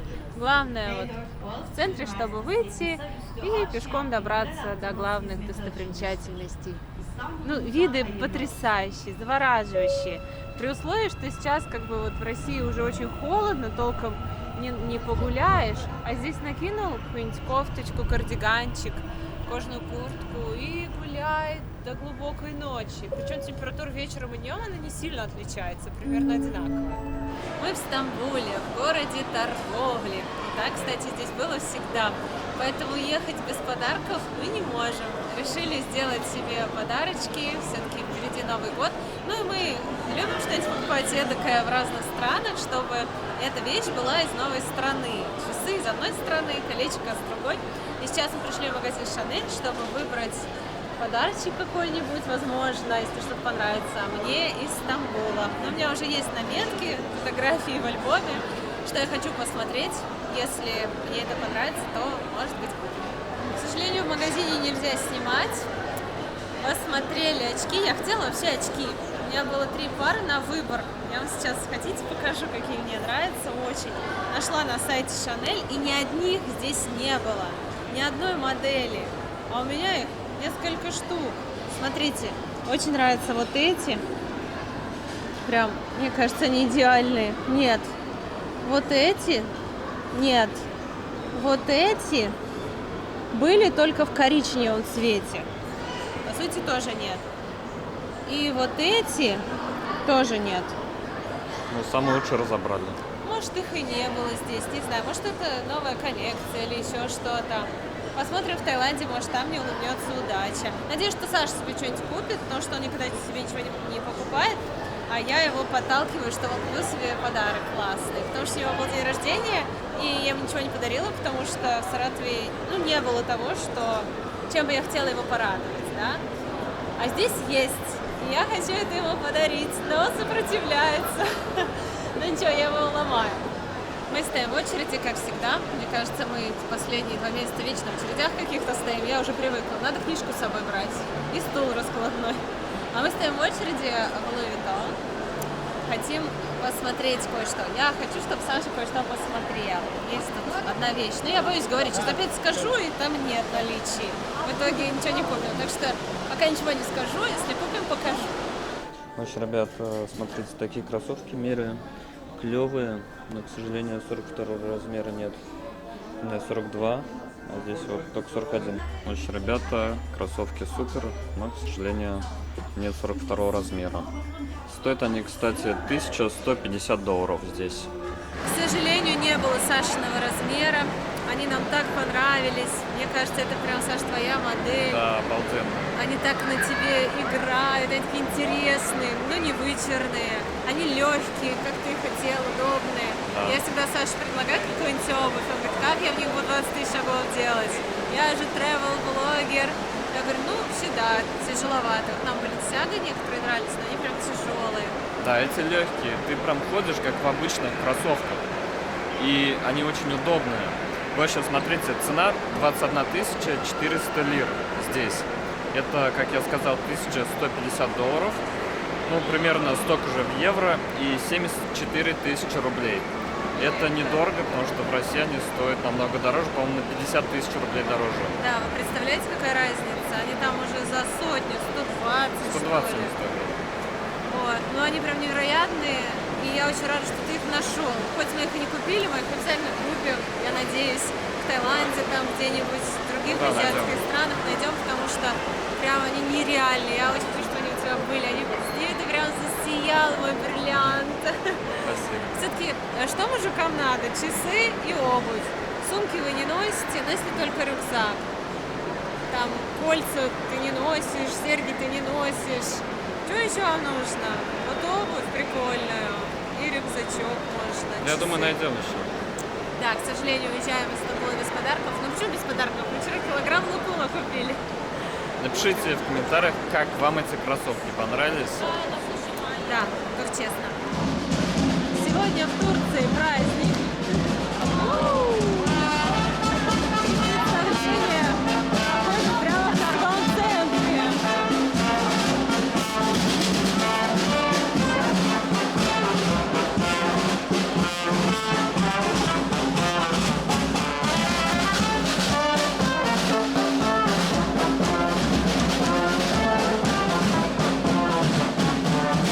Мы зашли в Тавук, чтобы перекусить.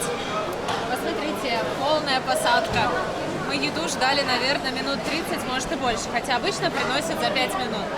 И Саша еще полчаса простоял за кофе. Говорит, очереди нереальные. Ну, мы вам показывали уже много раз это заведение. Нам оно нравится тем, что быстро, вкусно, домашняя еда, недорого. У меня курица с соусом чили. Вот, макароны и салатик. А у Саши барбекю. С соусом барбекю. Можно я твою тоже украду? Уж очень она аппетитная. И салат взяли. Очень вкусно. Там такой выбор соусов. Я даже не знаю, какой взять. Но всегда беру один тот же, потому что, чтобы не рисковать. Потрясающе вкусно. Ну вот, ребята, чили и барбекю здесь прям очень вкусные. Мы пришли в мечеть Хюррем Султан. Посмотрите, как она выглядит. К сожалению, это место не входит в топ-10, даже в топ-30 достопримечательностей Стамбула, в какие-то путеводители. Но мы все равно решили посетить. Что интересно, это мечеть, которую построила Хюррем, но она называется Хасеки Султан. Посмотрите, написано 1539 год. Давайте зайдем внутрь, посмотрим, что здесь есть. Никого нет, кроме нас. Сегодня воскресенье. Не знаю, получится ли нам зайти внутрь. В любом случае, хотела посмотреть, побывать здесь. Для меня это особое место. Потому что, знаете, когда мне кто-то что-то говорит, это невозможно. У тебя не получится. Даже не пытайся. Я вспоминаю Хюррем Султан. Ее украли. Отправили в рабство. Кажется, да, жизнь кончена. Выкупили из рабства, отправили в другое рабство. В этом рабстве в нее влюбился султан, получается, один из главных людей мира в тот момент. Она получила важный статус в гареме, родила от него наследников, и в итоге один из ее сыновей стал султаном. Это единственная женщина в истории, на которой официально женился султан. Обычно они не женились, у них было много жен, старшие, младшие, в гареме. Но так, чтобы официально получить статус жены султана, такое впервые. Поэтому, когда мне кто-то что-то говорит, ничего не получится, я сразу вспоминаю Хюррем. В жизни все возможно, и она это доказывает. Мечеть внутри очень красивая, я видела фотографии. Видно, что строительством руководила женщина. Там очень красивая плитка, отделка. Давайте попробуем зайти, хоть мне как-то немного неловко, никого нет. Ну, попытка не пытка. Может, это значит не туристическое место. помимо того, что нет людей, еще нет платков. Обычно в мечети на входе стоят такие, ну, как стойки, и там платки. Надеваешь, заходишь внутрь. Внутрь мечети нужно входить без обуви и женщинам покрывать голову. И еще должна быть приличная закрытая одежда. А здесь нет, поэтому воспользуюсь Сашиной кофтой.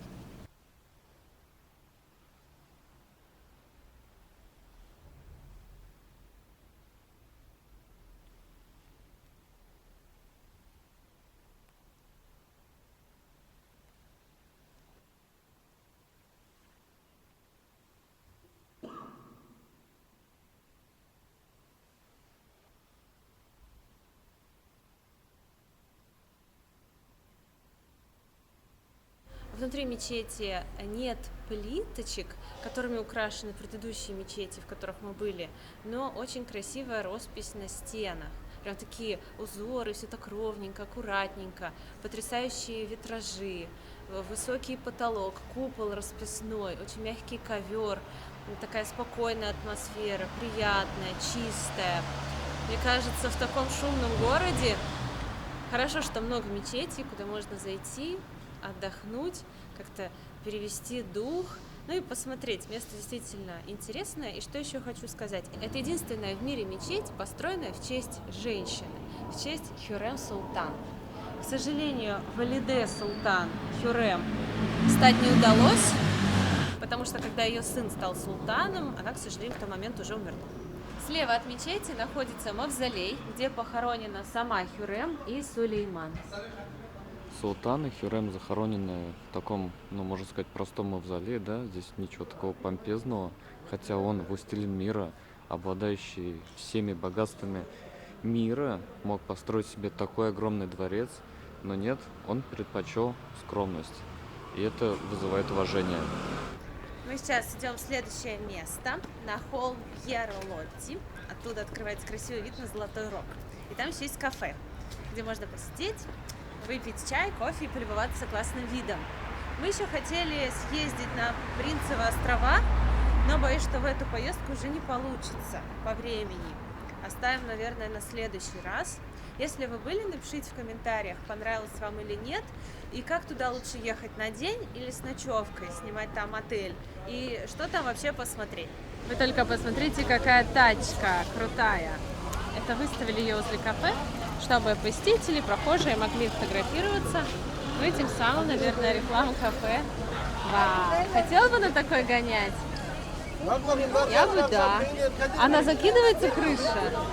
Я думаю, да, вот с этой стороны, смотрите, да, вот она здесь открывается, крыша закрывается. Ну, прикольно, прикольно. В общем, мы сюда добрались на автобусе. Как вообще понять, куда тебе ехать в Стамбуле? У меня просто Google карта, и я выбираю точку, например, кафе, куда мы идем. Я выбираю это кафе, и мне Google карта уже показывает, на какой там автобус или на какое метро нужно садиться, где пересесть, чтобы добраться до той точки, куда нам нужно. Поэтому покупаете карту, вот такую, Стамбул карт, и можете передвигаться по ней в автобусах. В автобус входите, сканируете, деньги списываются.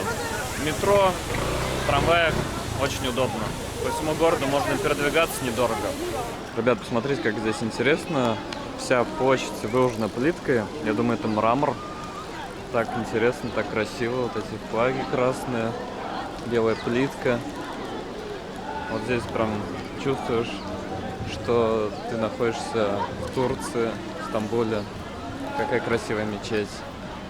И вот, получается, смотрите, куда мы направляемся. Площадь, а вот указатель на подъемник и кафе Пьеро-Лотти. Так что нам вон туда. Можно подняться на фуникулере, а можно подняться пешком. Мы решили прогуляться. Я надеюсь, что идти не совсем далеко, но вот я вижу, в основном все пешком поднимаются. Привет, дружище. Мы поднимаемся, здесь у них кладбище, и я уже вижу, открывается хороший вид на город. И это мы еще не поднялись.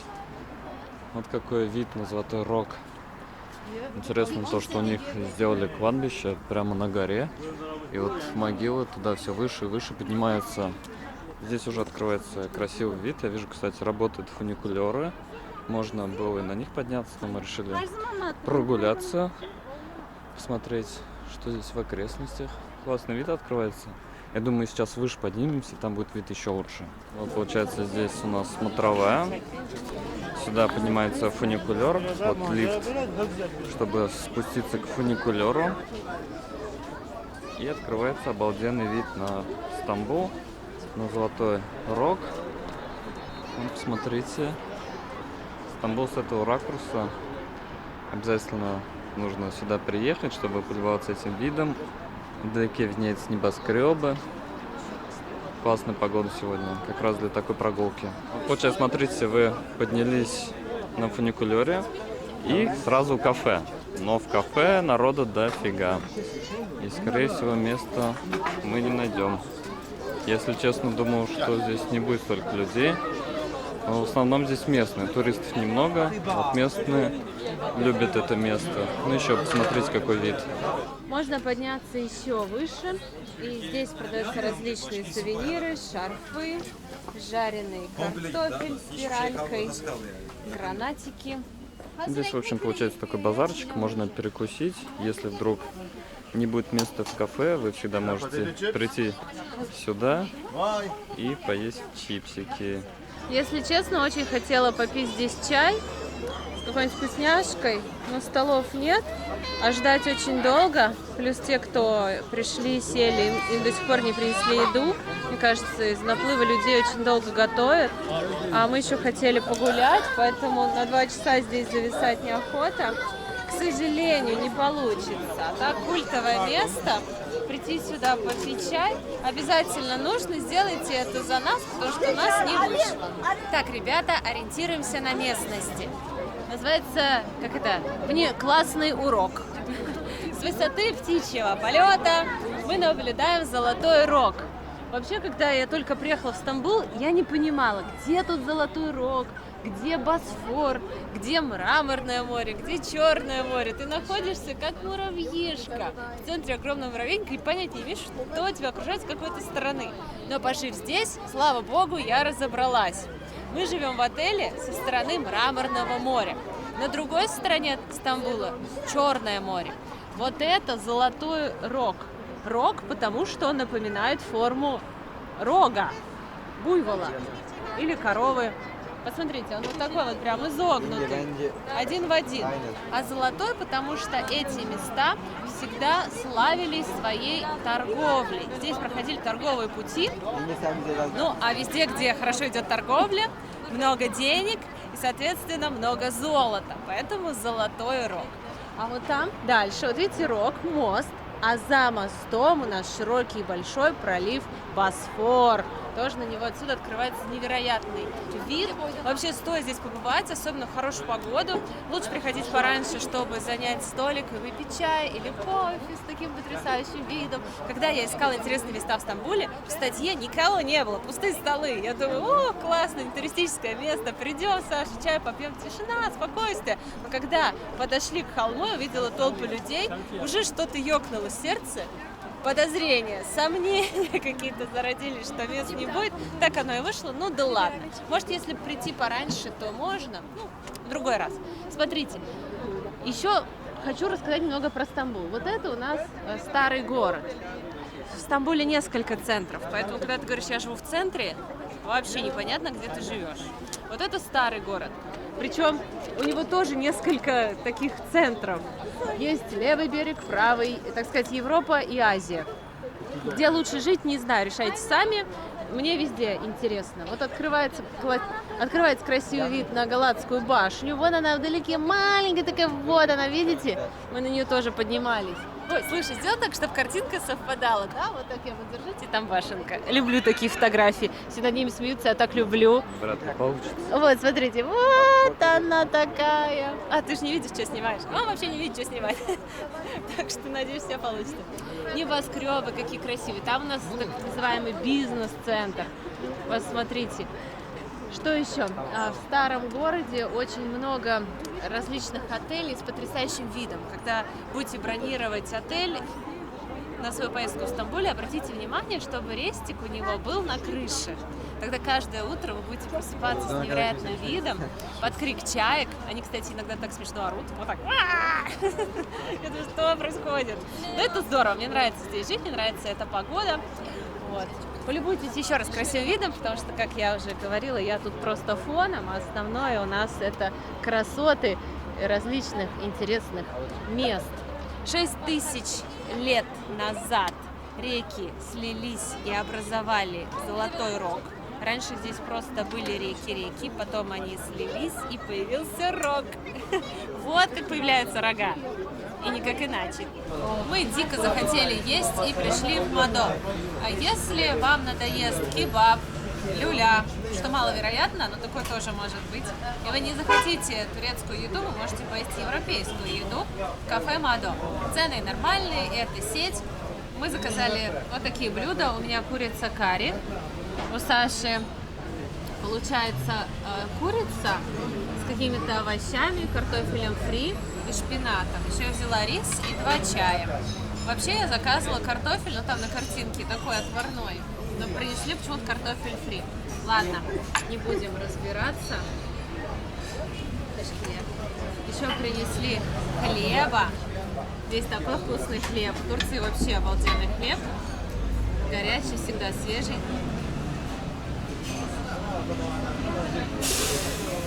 Вкусный, но что-то какой-то недосоленый чуть-чуть. Картошка, кстати, очень вкусная. Мне прям нравится, она, видно, сами готовили. Да, картофель вкусный, я тоже попробовала. Очень вкусная карри. Прям мне нравится, не сильно жгучая, хорошая. Трудно описать. Если любите карри, мне кажется, вам понравится. Прям такое приятное. Еще здесь добавлены шампиньоны. Все, мне вкусно, мне нравится. Сейчас я беру рисик. И твое попробую. Давай, пробуем. А что у тебя? Шпинат, по-моему. Ого, какой прикольненький.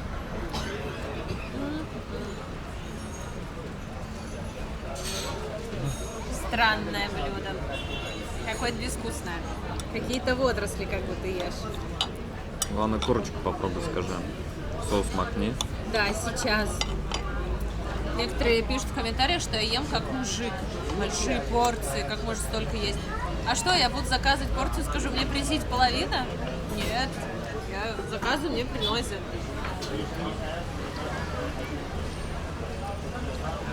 Вкусный томатный соус.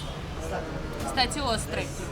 Похож, знаете, закрутку делаем на зиму. С салатом из перца. Вот, похож на этот салат.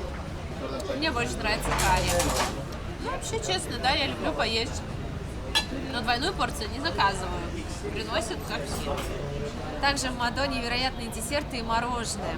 И мы взяли к чаю, не удержались. 2 пахлавы вот такого типа. Одну, она, по-моему, с грецким орехом. И вот такой конвертик. Давайте попробуем. Я видела, как местные едят пахлаву. Они делят на 2 части вот так. И половинку сразу съедают. Но это мне много, я хочу разделить удовольствие, поэтому по четвертинке. Пробуем с грецким орехом.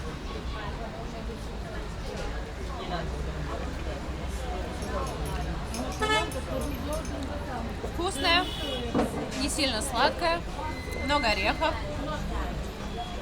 Но зелененькая мне нравится больше. Вот это моя любовь. Ну-ка, Саша, открой ротик, скажи «а». Прикольно. Очень вкусная. Офигенно. Ты просто уже привередничаешь. Ну, я просто ее обожаю и на другой уже не согласна. Но вот это очень сочное. Листы теста настолько тонюсенькие, пропитанные медом, грецким орехом, что ты прям в них, как в облачко падаешь, все такое тянучее. Ну, вкусная вещь, вкусная, ничего не говорю. Но вот это моя любовь. Так, а ты это уже ел, что ли? Нет. Кто ее обгрыз? Ладно, давайте попробуем вот эту прелесть. В Мадо, кстати, очень вкусно готовят. И я сейчас свое блюдо с удовольствием съел. Так что если хотите перекусить, то сюда заходите, не пожалеете. Феерично. Вот это самая моя любимая. Моя любовь. Если вы захотите прийти ко мне в гости и принести коробочку пахлавы, вот такую приносите. На другую даже не тратитесь. Вот это... Много-много фисташек, мед, тоненькое тесто. Его как будто нет, но оно все равно есть. Это не просто фисташек гора. Очень изысканная. Обожаю. Моя любовь. Попробовала 4-ю пахлаву. Она мне вообще не понравилась. Вообще невкусно. Здесь внутри какая-то картошка. Вот, смотрите. Я не знаю, из чего это. Какая-то... Знаете, раньше окна клеили, разводили крахмал. И вот этот крахмал, когда застывал, вот такой получается. И вместо замечательных фисташек здесь в основном лежит вот это. Надо было зеленую брать. Вот это не рекомендую. Ну, все вкусы разные. Вдруг вам понравится. Вдруг вы любите крахмал. Я, например, не очень. В общем, ребят, мы поели, все вышло на 427 лир. Все было очень вкусно. Цены, конечно, здесь не низкие, но оно того стоит, потому что еда очень вкусная и сладости потрясающие.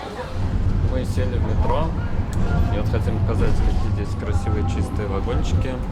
Проезд стоит от 5 до 7 лир, нормальные цены, можно добраться практически в любую точку города. Если на метро не можно добраться, то можно на автобусе, везде единая карта, очень удобно. Когда я что-то рассказываю на видео, а ты не можешь слово ставить, потому что, ну, это либо тема не твоя, либо я не даю. Что ты чувствуешь? Это штатив, который держит камеру. А я вот просто сижу. Бесплатное приложение. Просто по всем перемещениям, банковским делам, это все к Саше. По эмоциям, поесть, это ко мне.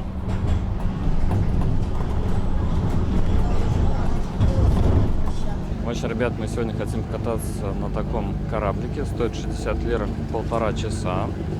Проходим. Пахнет морем, рыбой и солярой. Сегодня хорошая погода, солнечно. Мы уже катались вечером, и сейчас хотим кататься днем. Сейчас я буду делать фотографию с калачиком. У меня вот такой калачик. Вид на Голландскую башню. Сейчас мы сделаем красивый кадр. Поэтому заходите в Телеграм и оценивайте наши труды. Там движется большой корабль. Мне кажется, есть риск столкновения. А, это он паркуется.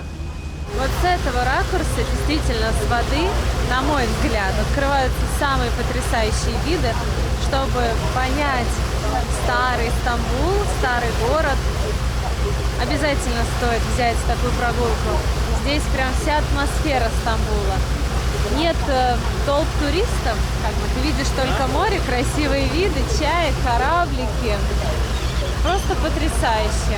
Пусть это развлечение станет важной частью вашей программы в Стамбуле. Я кидаю чайкам хлеб, они его из воды достают. Сюда! Посмотрите, какая красота. Даже не похоже, что мы в Турции. Как будто мы где-то в Париже. У нас круиз спасения. Такой европейский стиль. Очень красиво. Но больше всего мне понравилось кормить чайки, если честно. Я бы хотела такой длинный батон, знаешь, 30 сантиметров вот так его выставить, они бы точно склевали. Полный вперед, капитан! Мы сейчас проплываем мост. Я думаю, мы проплывем под ним. Это тот самый легендарный мост на проливе Босфор, который соединяет Европу и Азию. Наверняка вы видели в Инстаграме фотки, которые делают на фоне мечети и моста в Стамбуле. Как раз это то самое место, вот эта пристань, и на фоне этой мечети и моста делают потрясающие кадры, видео. Теперь вы знаете. Говорят, когда проплываешь под мостом, нужно загадать желание. Я загадала. Издалека кажется мост небольшой, но вот когда к нему приближаешься, понимаешь, какое-то серьезное сооружение, большое. И интересно то, что очень большой пролет, нету никаких арок, Вообще круто сделано. Здесь еще делают фотосессию с попугаем. Он сейчас так классно лег в руки. И все прям угорают. Сейчас мы проходим крепость, которая была построена в 15 веке. Кстати, хорошо сохранилась до наших дней. Раньше она использовалась как оборонительная крепость, а потом уже как казармы и тюрьма. Здесь вот гид все рассказывает, даже на русском языке. Тут тоже посмотрите, какие красивые домики. Интересно, кто здесь живет с таким видом? Прямо с выходом к морю. Можно на катере подплыть, сесть с него и сразу путешествовать.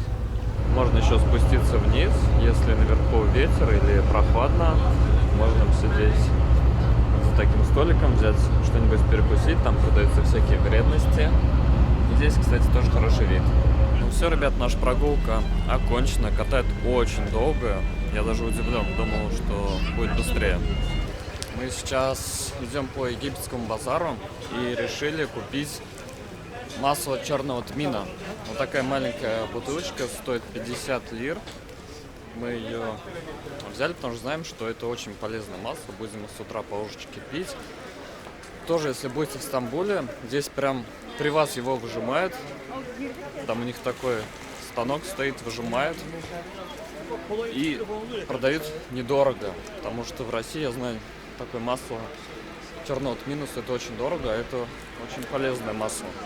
И еще мы зашли в Алтан Секерлеме и закупились лукумом. Нам очень понравился. Возьмем с собой. Взяли аж целый килограмм лукума. Я лукум вообще обожаю. Он не сильно сладкий. И именно здесь очень вкусный. Мы зашли в сувенирную лавку. Как вы знаете, после Стамбула мы едем в Таиланд и будем встречаться с Олей. Мы дружим уже очень много лет, и мы захотели привезти ей что-то особенное из Турции, поэтому купили амулет от сглаза. Давайте я покажу, какой мы взяли. Наш просто уже ушла женщина упаковывать, а мы, получается, взяли вот такой.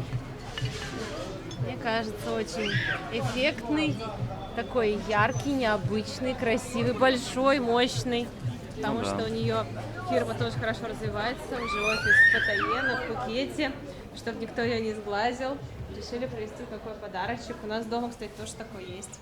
Ну, другой немножко, поменьше. Еще взяли лукум. И еще хотим взять пахлаву. Давайте пока быстренько покажу, какие сувениры в Стамбуле. Здесь тоже много чего интересного. Все очень качественное, приятное, недорого, цены хорошие. Посмотрите.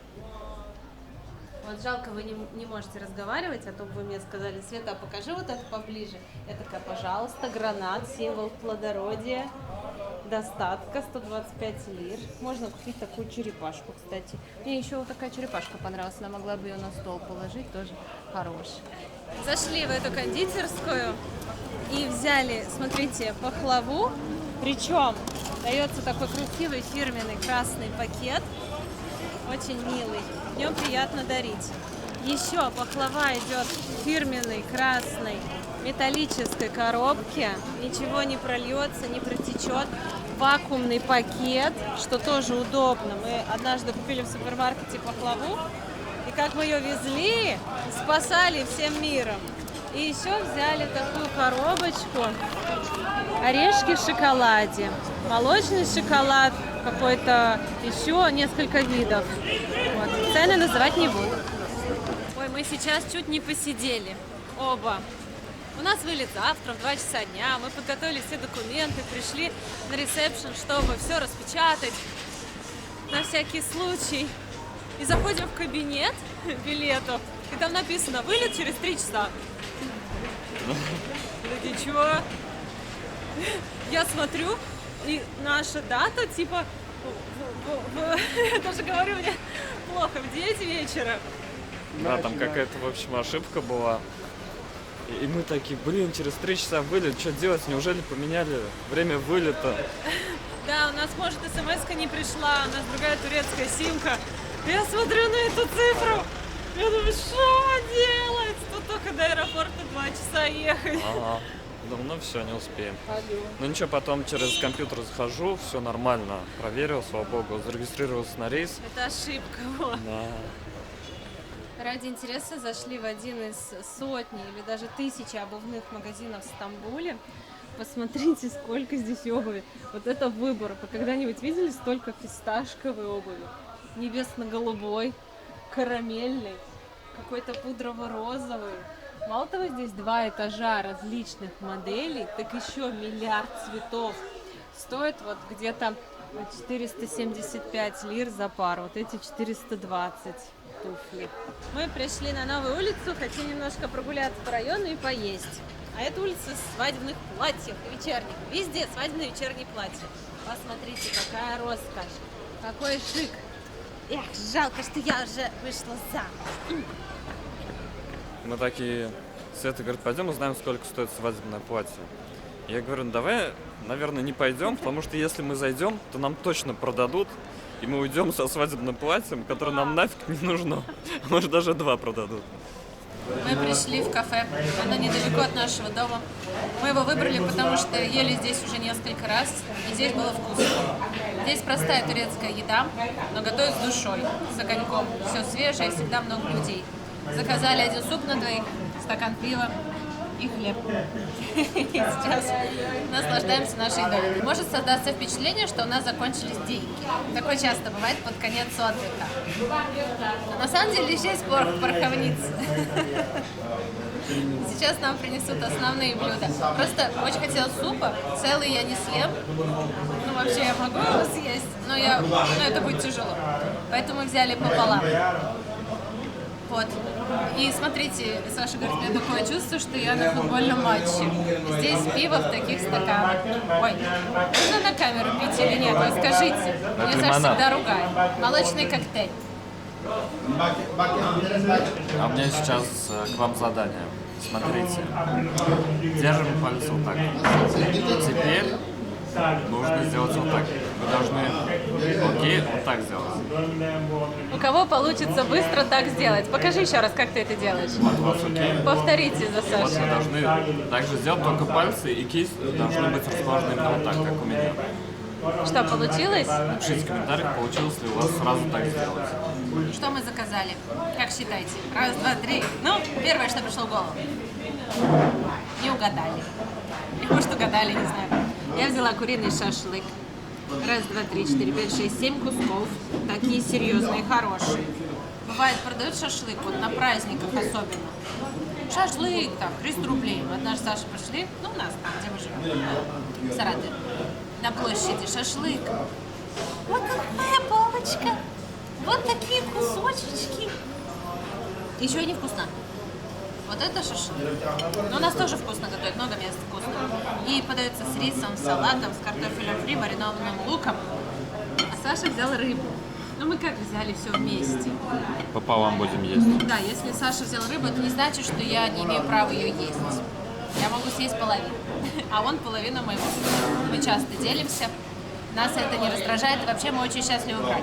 Да, Саша? Да. Правильно. Так, пробуем куру. Где мой нож? Ладно, ножа нет. Пробуем без ножа. Вот еще. Заморачиваться. Сейчас попробуем. Кусай. Ладно.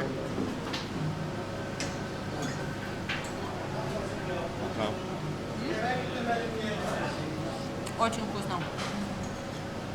Прям идеальный шашлык. Обалденный. С дымком прям чувствуется. С дымком, с огоньком, не сухой. Такой в меру остренький. Само мясо пропитанное, в меру соленое. Бывает пресный. Ешь, он сухой, никакой. Шашлык испортить проще простого. Но здесь прям вкусно. И давай закажем. Ой, попробуем твою рыбу. Это кто, чупра Наверное. или леврек? Ее друг. Пахнет рыбой.